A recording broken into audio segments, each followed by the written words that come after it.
ಇದಕ್ಕೆ ನಮ್ಗೆಲ್ಲರಿಗೂ ಗೊತ್ತಿದೆ, ಕಳೆದ ಸುಮಾರು 5 ವರ್ಷದಿಂದ ಇಡೀ ರಾಜ್ಯದಲ್ಲಿ ಸಂಘಟನೆ ತನ್ನ ಚಟುವಟಿಕೆ ನಿರಂತರವಾಗಿ ಮಾಡ್ತಾ ಇದೆ.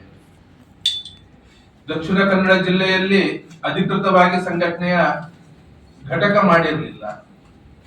ಇಲ್ಲಿರುವ ಸಮಾಜದ ಸಂಘಟನೆಗಳ ಜೊತೆಯಲ್ಲಿ ಅವತ್ತಿನಿಂದ ಇವತ್ತಿನ ತನಕ ಒಂದಷ್ಟು ಹೋರಾಟಗಳನ್ನು ನಾವೇ ನೇತೃತ್ವದಲ್ಲಿ ವಹಿಸಿಕೊಂಡು ಅದನ್ನು ಸಂಘಟಿಸ್ತಾ ಇದ್ವಿ. ಇತ್ತೀಚಿನ ದಿನಗಳಲ್ಲಿ ಅಧಿಕೃತವಾಗಿ ಸಂಘಟನೆ ಇಲ್ಲೂ ಮಾಡಬೇಕು ಅನ್ನೋ ಯೋಚನೆ ಇಟ್ಟುಕೊಂಡು ಮೊದಲ ಪತ್ರಿಕಾಗೋಷ್ಠಿ ಇವತ್ತು ಕರೆದಿದ್ದೇವೆ ನಾವು. ಹಾಗಾಗಿ ಜಿಲ್ಲಾ ಅಧ್ಯಕ್ಷರು, ಉಪಾಧ್ಯಕ್ಷರು, ಕಾರ್ಯದರ್ಶಿ ಅಂತ ಹೇಳಿಕೊಂಡು ಯಾರ್ದು ಜವಾಬ್ದಾರಿ ಘೋಷಣೆ ಆಗಲಿಲ್ಲ. ವೇದಿಕೆಯಲ್ಲಿ 3 ಜನ ಪ್ರಮುಖರಿದ್ದಾರೆ, ಜಿಲ್ಲೆಯ ಜವಾಬ್ದಾರಿ ವಹಿಸಿಕೊಂಡು ಇನ್ನು ಮುಂದೆ ಜಿಲ್ಲೆಯಲ್ಲಿ ಅವರು ಸಂಘಟನೆಯನ್ನು ಮಾಡುವವರಿದ್ದೇವೆ, ನಾವು ಜೊತೆಯಲ್ಲಿ ನಿಂತುಕೊಳ್ಳುವವರಿದ್ದೇವೆ. ಅದರ ವತಿಯಿಂದ ಇವತ್ತು ಕರೀತಿರುವಂತಹ ಮೊದಲ ಪತ್ರಿಕಾಗೋಷ್ಠಿ ಇದು. ಸರ್ಕಾರ ನೂತನ ಅಲ್ಲ, ಆದ್ರೆ ಹೊಸ ಮುಖ್ಯಮಂತ್ರಿಗಳು ಬಂದಿದ್ದಾರೆ. ಒಂದು ಸಾಮಾಜಿಕ ಸಂಘಟನೆಯಾಗಿ ಆ ನೂತನ ಮುಖ್ಯಮಂತ್ರಿಗಳಿಗೆ ಅಭಿನಂದನೆಯನ್ನು ಸಲ್ಲಿಸುವಂತದ್ದು ಇದು ನಮ್ಮ ಜವಾಬ್ದಾರಿ. ಆ ದೃಷ್ಟಿಯಿಂದ ಇವತ್ತು ಅಭಿನಂದನೆ ಸಲ್ಲಿಸಲಿಕ್ಕೆ ಬಯಸ್ತೇನೆ. ನಮ್ಮ ಜೊತೆಯಲ್ಲಿ ನಮ್ಮ ಬಂಟ್ವಾಳ ತಾಲೂಕಿನ ಅಧ್ಯಕ್ಷರು ನವೀನ್ ಕೋಟೆ ಅವರು ವೇದಿಕೆ ಬರಬೇಕಾಗಿ ಕೇಳಿಕೊಳ್ತಾ ಇದ್ದೇನೆ. ಹಾಗೆ ನಮ್ಮ ಮಹಾಮಂಡಲದ ಪ್ರಮುಖರು ಇದ್ದಾರೆ, ಗಣೇಶ್ ಅಣ್ಣನವರು.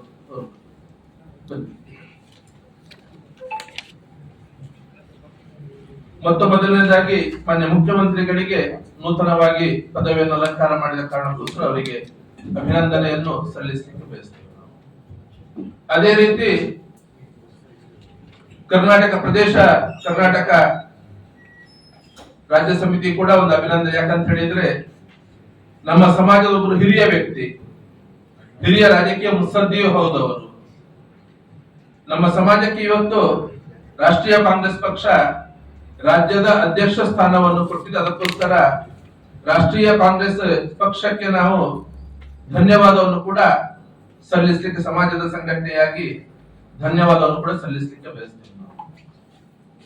ಹೊಸ ಅಧ್ಯಕ್ಷರಿಗೆ ಮುಂದಿನ ದಿನಗಳು ಸುಗಮವಾಗಿ ಆಗಲಿ, ಅವರಿಂದ ಇನ್ನಷ್ಟು ಸಾಧನೆಗಳಾಗಲಿ ಅಂತ ಹೇಳಿಕೊಂಡು ಸಂಘಟನೆಯಿಂದ ವತಿಯಿಂದ ಭಗವಂತನಲ್ಲಿ ಪ್ರಾರ್ಥನೆಯನ್ನು ಕೂಡ ಮಾಡ್ತೇವೆ ನಾವು. ಅದರ ಜೊತೆಯಲ್ಲಿ ಸಮಾಜದ ಅನೇಕ ವರ್ಷಗಳ ಬೇಡಿಕೆ, ಇದನ್ನು ಈ ಸಂದರ್ಭದಲ್ಲಿ ಮತ್ತೆ ಇಬ್ಬರಿಗೂ ಕೂಡ ನೂತನ ಕರ್ನಾಟಕ ಪ್ರದೇಶ ಕಾಂಗ್ರೆಸ್ ಪಕ್ಷದ ನೂತನ ರಾಜ್ಯಾಧ್ಯಕ್ಷರಿಗೆ ಹಾಗೂ ನೂತನ ಮುಖ್ಯಮಂತ್ರಿಗಳಿಗೆ ಇಬ್ಬರ ಮುಂದೆ ಕೂಡ ನಮ್ಮ ಸಮಾಜದ ಒಂದಷ್ಟು ಬೇಡಿಕೆಗಳನ್ನು ಇಡ್ಲಿ ಕೂಡ ಈ ಸಂದರ್ಭದಲ್ಲಿ ಬಯಸ್ತೀವಿ ನಾವು. ಇದನ್ನು ಈ ಪತ್ರವನ್ನು ನಂತರ ಮತ್ತೆ ಅವರಿಗೆ ನಾವು ಕಳಿಸಿಕೊಡುವವರಿದ್ದೇವೆ ನಾವು. ಒಂದು, ಈ ದೇಶಕ್ಕೆ ಹಣಕಾಸು ಸಚಿವರನ್ನು ಕೊಟ್ಟಂತಹ ಸಮಾಜ ನಮ್ಮದು. ಈ ರಾಜ್ಯಕ್ಕೂ ಕೂಡ ಒಂದು ಕಾಲದಲ್ಲಿ ಮುಖ್ಯಮಂತ್ರಿ ಅವರನ್ನು ಕೊಟ್ಟಂತಹ ಸಮಾಜ ನಮ್ಮದು. ಇವತ್ತು 26 ಪಂಗಡದ ಹೆಸರಿನಲ್ಲಿ ಬಿಲ್ಲವ, ಈಡಿಗ, ನಾಮದಾರಿ, ದೀವರು ಮುಂತಾದ 26 ಪಂಗಡದ ಹೆಸರಿನಲ್ಲಿ ರಾಜ್ಯದಲ್ಲಿ ಸರಿಸುಮಾರು ಒಂದು 25 ಲಕ್ಷಕ್ಕಿಂತ ಹೆಚ್ಚಿನ ಜನಸಂಖ್ಯೆ ಇದೆ ಅನ್ನುವಂಥದ್ದೊಂದು ಬಹುತೇಕ ಅಂದಾಜಿರುವಂತದ್ದು. ಎಷ್ಟು ದೊಡ್ಡ ಸಮಾಜಕ್ಕೆ ಒಂದು ಕಾಲದಲ್ಲಿ ಇಲ್ಲಿಂದ 10-15 ಜನ ಶಾಸಕರುಗಳಿದ್ರು, 4-5 ಸಂಸದರಿದ್ರು ಒಂದು ಕಾಲದಲ್ಲಿ ನಮ್ಮ ರಾಜ್ಯದಲ್ಲಿ. ಕನಿಷ್ಠ ಇಬ್ಬರು ಯಾವುದೇ ಪಕ್ಷ ಅಧಿಕಾರಕ್ಕೆ ಬರಲಿ, ರಾಜ್ಯದಲ್ಲಿ ಕನಿಷ್ಠ ಇಬ್ರು ನಮ್ಮ ಸಮಾಜದಿಂದ 26 ಪಂಗಡದ ಸಚಿವರಾಗಿ ಈ ರಾಜ್ಯದ ಸಚಿವ ಸಂಪುಟದಲ್ಲಿ ಇರ್ತಾ ಇದ್ರು. ಆದರೆ 2023 ಸರ್ಕಾರ ಮೊದಲ ಬಾರಿಗೆ 2ರಿಂದ ನಮ್ಮ ಸಂಖ್ಯೆ 1ಕ್ಕೆ ಇಳಿಯಿತು. ಸಮಾಜಕ್ಕೆ ಸಿಗಬೇಕಾದಂತಹ ಪ್ರಾತಿನಿಧ್ಯ ಸಚಿವ ಸ್ಥಾನದಲ್ಲೂ ಕಡಿಮೆ ಆಯಿತು, ಶಾಸಕ ಸ್ಥಾನಕ್ಕೆ ಸ್ಪರ್ಧೆ ಮಾಡ್ಲಿಕ್ಕೆ ಕೂಡ ಅವಕಾಶಗಳು ಕಡಿಮೆ ಆಗಿರುವಂತದ್ದು ನಾವೆಲ್ಲರೂ ಕಾಣ್ತಾ ಇದ್ದೇವೆ. ಹಾಗಾಗಿ ಈ ಸಂದರ್ಭದಲ್ಲಿ ನಮ್ದು ಮೊದಲನೇ ಬೇಡಿಕೆ ಏನು ಅಂತ ಕೇಳಿದ್ರೆ, ಇನ್ನು ಪೂರ್ತಿ ಮಂತ್ರಿಮಂಡಲ ರಚನೆ ಆಗಿಲ್ಲ. ಕೇವಲ 10 ಜನ ಮಾತ್ರ ಇವತ್ತು ಮಂತ್ರಿಗಳು ಇದ್ದಾರೆ. ಇವತ್ತು ಉಳಿದಂತ ಎಲ್ಲವೂ ಇನ್ನು ಸೇರ್ಪಡೆ ಆಗಬೇಕಾಗಿರುವುದು, ಹೊಸದಾಗಿ ಸರ್ಕಾರ ರಚನೆಯಲ್ಲಿ ಆಗಬೇಕಾಗಿರುವಂತದ್ದು. ಈ ಸಂದರ್ಭದಲ್ಲಿ ಕನಿಷ್ಠ ಇಬ್ಬರಿಗೆ, ನಮ್ಮ ಸಮಾಜದ ಇಬ್ಬರು ವ್ಯಕ್ತಿಗಳಿಗೆ, ಯಾರ್ದು ಹೆಸರು ಹೇಳುವುದಿಲ್ಲ, ಯಾಕಂತ ಹೇಳಿ ಎಲ್ಲರೂ ಶಕ್ತಿವಂತರೆ, ಖಾತೆಯನ್ನು ನಿಭಾಯಿಸುವಂತಹ ಸಾಮರ್ಥ್ಯ ಇರುವಂತವರೇ ಎಲ್ಲರೂ ಕೂಡ. ಹಾಗಾಗಿ ನಾವು ವೈಯಕ್ತಿಕವಾಗಿ ಯಾರ್ದು ಹೆಸರು ಹೇಳುವುದಿಲ್ಲ, ಆದ್ರೆ ಕನಿಷ್ಠ ಇಬ್ಬರು ವ್ಯಕ್ತಿಗಳು, ನಮ್ಮ ಸಮಾಜದ ಇಬ್ಬರು ವ್ಯಕ್ತಿಗಳಿಗೆ ಸಚಿವ ಸ್ಥಾನವನ್ನು ಕೊಡಬೇಕು ಅಂತ ಹೇಳಿಕೊಂಡು ಮೊದಲನೇದಾಗಿ ಮಾನ್ಯ ಮುಖ್ಯಮಂತ್ರಿಗಳ ಹತ್ರ, ಅದರ ಜೊತೆಯಲ್ಲಿ ರಾಜ್ಯಾಧ್ಯಕ್ಷರಾಗಿರುವ ಮಾನ್ಯ ಪಿ.ಕೆ. ಹರಿಪ್ರಸಾದ್ ಅವರು ಇದರ ಬಗ್ಗೆ ಗಮನ ವಹಿಸಿಕೊಂಡು ಇದನ್ನು ಮಾಡಿಸಿಕೊಡಬೇಕು, ಸಮಾಜಕ್ಕೆ ದೊರಕಿಸಿಕೊಡಬೇಕು ಅಂತ ಹೇಳಿ ಅವರಲ್ಲಿ ಕೂಡ ವಿನಂತಿಯನ್ನು ಮಾಡ್ತಾ ಇದ್ದೇವೆ. ಎರಡನೇದ್ದು, ಪ್ರತಿ ಸಂದರ್ಭದಲ್ಲೂ ಹೇಳಿಕೊಂಡು ಬಂದಿರುವಂತಹದ್ದು, ಹಿಂದಿನ ಸರ್ಕಾರ ಇದ್ದಾಗ ಅದಕ್ಕೋಸ್ಕರ ಸಭೆಗಳು ನಡೆದಿತ್ತು, ಸಮಾವೇಶಗಳು ನಡೆದಿತ್ತು. ನಮ್ಮ ಸಮಾಜದ ಶೈಕ್ಷಣಿಕ ಮತ್ತು ಆರ್ಥಿಕ ಅಭಿವೃದ್ಧಿಗೋಸ್ಕರ ಅಭಿವೃದ್ಧಿ ನಿಗಮದ ಅವಶ್ಯಕತೆ ಇದೆ. ನಮ್ಮ ಸಮಾಜಕ್ಕೆ ವರ್ಷಕ್ಕೆ ಕನಿಷ್ಠ 500 ಕೋಟಿ ರೂಪಾಯಿ ಅನುದಾನ ಮೀಸಲಿಡಬೇಕು ಅಂತ ಹೇಳಿಕೊಂಡು ಬೇಡಿಕೆ ಹಿಂದಿನ ಸರ್ಕಾರ ಇದ್ದಾಗಲೇ ಇದ್ದದ್ದು. ಹಿಂದಿನ ಸರ್ಕಾರದ ಕೊನೆಯ ಹಂತದಲ್ಲಿ ಅಭಿವೃದ್ಧಿ ನಿಗಮ ರಚನೆ ಮಾಡುವ ಬಗ್ಗೆ ಆದೇಶ ಪತ್ರವನ್ನು ಹೊರಡಿಸಿದ್ರು, ರಚನೆ ಆಗಿರಲಿಲ್ಲ. ಆ ಸಂದರ್ಭದಲ್ಲಿ ಚುನಾವಣೆ ಬಂದಾಗ ಇವತ್ತಿನ ಅಧಿಕಾರದಲ್ಲಿರುವಂತಹ ಪಕ್ಷ ಯಾವುದಿದೆ, ಚುನಾವಣಾ ಪ್ರಣಾಳಿಕೆಯಲ್ಲಿ ಅವರು ಘೋಷಣೆಯನ್ನು ಮಾಡಿದ್ರು. ಅಕಸ್ಮಾತ್ ನಮ್ಮ ಪಕ್ಷ ಅಧಿಕಾರಕ್ಕೆ ಬಂದ್ರೆ ಅಭಿವೃದ್ಧಿ ನಿಗಮವನ್ನು ರಚಿಸಿ ಅದಕ್ಕೆ ವಾರ್ಷಿಕ 500 ಕೋಟಿ ರೂಪಾಯಿ ಅನುದಾನ, 5 ವರ್ಷವೂ ನಾವು ವಾರ್ಷಿಕ 500 ಕೋಟಿ ರೂಪಾಯಿ ಅನುದಾನ ಕೊಡ್ತೇವೆ ಅನ್ನುವಂತಹ ಭರವಸೆಯನ್ನು ಅವತ್ತು ಕೊಟ್ಟಿದ್ರು. ಚುನಾವಣೆ ಆದ ತಕ್ಷಣ ನಾವು ಬೇಡಿಕೆಯನ್ನು ನೆನಪು ಮಾಡೋ ಕೆಲಸವನ್ನು ನಾವು ಅವತ್ತಿನಿಂದ ಇವತ್ತಿನ ತನಕ ಮಾಡ್ತಾ ಬಂದಿದ್ದೇವೆ. ಆದರೆ ಕಳೆದ 3 ವರ್ಷದಲ್ಲಿ ಅಭಿವೃದ್ಧಿ ನಿಗಮಕ್ಕೆ ಅಧ್ಯಕ್ಷರ ಘೋಷಣೆ ಆಯಿತು. ಮಾನ್ಯ ಹೆಬ್ರಿ ಮಂಜುನಾಥ್ ಪೂಜಾರಿ ಅವರು ಅಧ್ಯಕ್ಷರಾಗಿ ನೇಮಕ ಆದ್ರು. ಅದರ ಉಳಿದಂತಹ ಕಾನೂನಾತ್ಮಕ ಏನಿತ್ತು ಅದೆಲ್ಲವೂ ಇವತ್ತು ಪರಿಹಾರ ಆಗಿದೆ. ಅಧಿಕೃತವಾಗಿ ಕಚೇರಿ ಕೂಡ ಇತ್ತೀಚೆಗೆ ಉದ್ಘಾಟನೆ ಆಯಿತು. ಆದ್ರೆ 500 ಕೋಟಿ ರೂಪಾಯಿಯಲ್ಲಿ 5 ರೂಪಾಯಿ ಕೂಡ ಅದಕ್ಕೆ ಬಿಡುಗಡೆ ಆಗಿಲ್ಲ, ಘೋಷಣೆಯೂ ಆಗಿಲ್ಲ. ಕೇವಲ ಹಿಂದಿನ ಸರ್ಕಾರ ಸಂದರ್ಭದಲ್ಲಿ ಕೋಶ ಅಂತ ಹೇಳಿ ರಚನೆ ಮಾಡಿ ಕೊಟ್ಟಿದ್ದ 10 ಕೋಟಿಯನ್ನೇ ಇವತ್ತು ಇಲ್ಲಿಗಿಡುವಂತಹ ಒಂದು ಪ್ರಯತ್ನ ಮಾತ್ರ ಆಗ್ತದೆ, ಬಿಟ್ಟರೆ ಬೇರೆ ಯಾವುದೇ ಅನುದಾನ ಘೋಷಣೆ ಆಗಿಲ್ಲ. ಮೊದಲ ಬಜೆಟ್ ಅಲ್ಲಿ ಆಗಬೇಕಾಗಿದ್ದು, ಇದು ನಿರಂತರವಾಗಿ ಬರಬೇಕಾದದ್ದು. ಇವತ್ತು 1,500 ಕೋಟಿ ರೂಪಾಯಿ ಅನುದಾನ ನಮ್ಮ ಸಮಾಜದ ಅಭಿವೃದ್ಧಿಗೆ ಬರಬೇಕಾಗಿತ್ತು. ಆದ್ರೆ ಅದು ಬರದ ಕಾರಣ ಇವತ್ತು ಸಮಾಜ ಶೈಕ್ಷಣಿಕವಾಗಿ ಇಲ್ಲಿ ಇವತ್ತು ನೋಡ್ತಾ ಇದ್ದೇವೆ ನಾವು. SLC ಯಲ್ಲಿ ಟಾಪರ್ ಆಗಿ 600ಕ್ಕೆ 600 ಅಂಕ ಪಡೆದವರು ನಮ್ಮ ಸಮಾಜದ ವಿದ್ಯಾರ್ಥಿಗಳು ಇವತ್ತು ಬರ್ತಾ ಇದ್ದಾರೆ. ದ್ವಿತೀಯ PUC ಯಲ್ಲಿ 625ಕ್ಕೆ 625 ಅಂಕ ಪಡೆದಂತಹ ವಿದ್ಯಾರ್ಥಿಗಳು ಇವತ್ತು ನಮ್ಮ ಸಮಾಜದ ವಿದ್ಯಾರ್ಥಿಗಳು ಆಗಿದ್ದಾರೆ. ಬಡ ಮನೆಯಿಂದ, ಬಡ ಕುಟುಂಬದಿಂದ, ಯಾವುದೋ ಕೂಲಿ ಕಾರ್ಮಿಕರ ಮಕ್ಕಳು, ಹೆತ್ತವರು ಇಲ್ಲದಂತ ತಾಯಿ ಇಲ್ಲದಂತಹ ಒಂದು ಮಗು, ಸಾಮಾನ್ಯ ಒಂದು ಆಟೋ ಡ್ರೈವರ್, ಬಸ್ ಡ್ರೈವರ್, ಇಂಥವರ ಮಕ್ಕಳು ಇವತ್ತು ಆ ಒಂದು ಪಂಕ್ತಿಯಲ್ಲಿ 95% ಹೆಚ್ಚಿನ ಮಾರ್ಕ್ ಅನ್ನು ಪಡೆಯುವಂತಹ ಮಕ್ಕಳು ಕೂಡ ಇವತ್ತು ಬಹಳ ದೊಡ್ಡ ಸಂಖ್ಯೆ ನಮ್ಮ ಸಮಾಜದಿಂದ ಬರ್ತಾ ಇದೆ. ಬಹಳ ಹೆಮ್ಮೆ ಇದೆ ನಮಗೆ. ಆದ್ರೆ ಮಕ್ಕಳನ್ನು ಉನ್ನತ ವಿದ್ಯಾಭ್ಯಾಸಕ್ಕೆ ಓದಿಸಬೇಕಿದೆ, ಕಲಿಸಬೇಕಿದೆ, ಕೊಡಬೇಕಂತಹ ಆರ್ಥಿಕ ಶಕ್ತಿ ಇವತ್ತು ಕ್ರೋಢೀಕರಿಸಿ ಕೊಡ್ಲಿಕ್ಕೆ ಕಷ್ಟ ಆಗ್ತಾ ಇದೆ. ಅನುದಾನ ಸಿಗ್ತಾ ಇದ್ರೆ ಅದೆಲ್ಲದಕ್ಕೂ ಅನುಕೂಲ ಆಗ್ತಾ ಇತ್ತು. ಹಾಗಾಗಿ 1,500 ಕೋಟಿ ರೂಪಾಯಿ ಇವತ್ತು ಕೊರತೆ ನಮ್ಮ ಸಮಾಜ ಏನು ಅನುಭವಿಸ್ತಾ ಇದೆ, ಅದನ್ನು ತಕ್ಷಣ ಮಾನ್ಯ ಮುಖ್ಯಮಂತ್ರಿಗಳನ್ನು ಬಿಡುಗಡೆ ಮಾಡಬೇಕು ಅಂತ ಹೇಳಿಕೊಂಡು ಕೂಡ ಈ ಸಂದರ್ಭದಲ್ಲಿ ನಾವು ಆಗ್ರಹಿಸಲಿಕ್ಕೆ ಬಯಸ್ತೇವೆ. ನಾವು ಮಾನ್ಯ ರಾಜ್ಯಾಧ್ಯಕ್ಷರು ಇದರ ಬಗ್ಗೆ ತುರ್ತು ಗಮನ ಕೊಡಬೇಕು ಅಂತ ಹೇಳಿಕೊಂಡು ಅವರಲ್ಲೂ ವಿನಂತಿಯನ್ನು ಮಾಡ್ತಾ ಇದ್ದೇವೆ. ಆ ನಂತರ ಮುಂದಿನ 2 ವರ್ಷದಲ್ಲಿ ಕೂಡ ವಾರ್ಷಿಕ 500 ಕೋಟಿ ರೂಪಾಯಿ ಹಾಗೆ ನಮ್ಮ ಸಮಾಜಕ್ಕೆ ಮೀಸಲಿಡಬೇಕು ಅಂತ ಹೇಳಿ ಕೇಳಿಕೊಳ್ತಾ ಇದ್ದೀವಿ. ಈ ಸಂದರ್ಭದಲ್ಲಿ ಒಂದು ಸ್ಪಷ್ಟವಾಗಿ ಹೇಳಲಿಕ್ಕೆ ಬಯಸ್ತೇವೆ. ನಾವು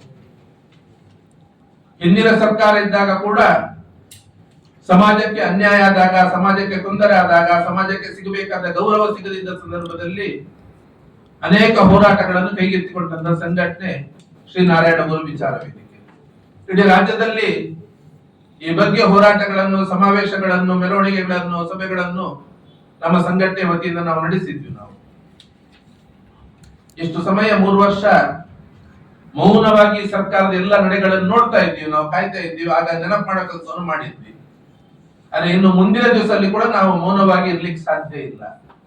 ಇದನ್ನು ಸ್ಪಷ್ಟವಾಗಿ ಈ ಸಂದರ್ಭದಲ್ಲಿ ಹೇಳಲಿಕ್ಕೆ ಬಯಸ್ತೇವೆ. ನಾವು ಖಂಡಿತ ಮುಂದಿನ ದಿನಗಳಲ್ಲಿ ನಮಗೆ ಸಿಗಬೇಕಾದ ಅನುದಾನಗಳು ಸಿಗದಿದ್ರೆ, ಮಂತ್ರಿ ಸ್ಥಾನಗಳು ಸಿಗದಿದ್ರೆ, ಆ ನಿಟ್ಟಿನಲ್ಲಿ ನಾವು ಹೋರಾಟಗಳನ್ನು ಕೈಗೆತ್ತಿಕೊಳ್ಳುವುದು ಅನಿವಾರ್ಯ ಆಗ್ತದೆ.